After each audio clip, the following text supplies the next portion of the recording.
எல்லாரும் சந்தோஷமா தானே ஒன்னாதான் போய் அமித்ஷாவை பாக்குறாங்க. எடப்பாடி ரொம்ப மகிழ்ச்சியா சந்தோஷமா இருக்காரு. ஆளும் மத்திய அரசோட கூட்டணியில் இருக்கிறத மகிழ்ச்சியா இருப்பாரா வருத்தமா இருப்பாரா? ரொம்ப தெளிவான நீரோடை போல இந்த கூட்டணி அமைந்திருக்கிறது. எடப்பாடி பழனிசாமி அங்க போய் கூப்பிடுறதுக்கு போய் பார்க்கணும் அமித்ஷாவை. அதுக்கு ஏன் போறீங்க அப்படின்னு சொன்னா, நாங்க வந்து பேசுறோம்னு கடைசி வரலும் அமித்ஷா கூப்பிட்டுருக்காரு, பேச போறோம், இதைத்தான் பேச போறோம்னு சொல்லாம நாங்க அங்க இருக்கக்கூடிய ஏடிஎம்கே அலுவலகத்தை திறக்க போறோம் அப்படின்னு சொல்லி ஏமாத்திட்டு போனாரு. போயிட்டு அங்க போய் குத்த வச்சு உட்காந்துட்டு பேசிட்டு வந்தாரே தவிர தானே ஒரு ஸ்டேட்மெண்ட்டையும் சொல்லல. அமித்ஷா அடுத்த நிமிஷமே சொல்றாரு, என்டிஏ கூட்டணி ஆட்சி அமைக்கும், இங்க இருக்கக்கூடிய சாராய வெள்ளத்தை தடுத்து நிறுத்தணும். என்டிஏ கூட்டணி ஆட்சி அமைக்கும் தான் சொன்னா அதோட பொருள் என்ன?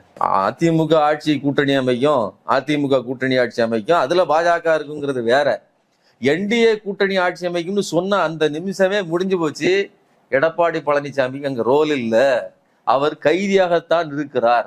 அதோட அடுத்த கட்டம், இங்க கடைசி நிமிஷம் வரல அவர் வர்றதுக்கு விருப்பமே இல்லைங்க. இந்த நான் சொல்றேன், கல்யாணத்துக்கு கட்டாய கல்யாணம்னா பொண்ணு கடைசி வரலாம் வராமலே இருக்குல்ல, அந்த மாதிரி கடைசி நிமிஷம் வரலாம் வரவே இல்லை. கடைசியில அவருடைய மகனை பிடிச்சி இழுத்து, யார் எடப்பாடியினுடைய மகனை பிடிச்சி கையில வச்சுக்கிட்டு மிரட்டி ஒழுங்கா வந்துருங்கன்னு சொன்னதுக்கு அப்புறம் கடைசியில ஈவினிங் வந்து உட்கார்ந்துருக்காங்க. வந்து உட்கார்ந்ததும் கண்ணீரெல்லாம் தொடச்சிட்டே இருந்தார். நான் மறுபடியும் சொல்றேன், இது ஒரு கட்டாய கல்யாணம். இந்த கல்யாணத்துல பொண்ணு அழுதுகிட்டே இருக்கும் முந்தானே இல்லை கடைசி வரலும், வேண்டாமா அப்படி அதாவது நல்லா கவனிச்சுங்க, பொண்ணுக்கு கழுத்துல கயிறு கட்டுவாங்க. விகடன் அதை தெளிவா சொல்லிட்டான். பின்னாடி கையை முறுக்கி கையை கட்டி வச்சிருக்காங்க. இவ்வளவு பெரிய நெருக்கடிக்கு மத்தியில தான் எடப்பாடி பழனிசாமி வந்திருக்கிறாரு.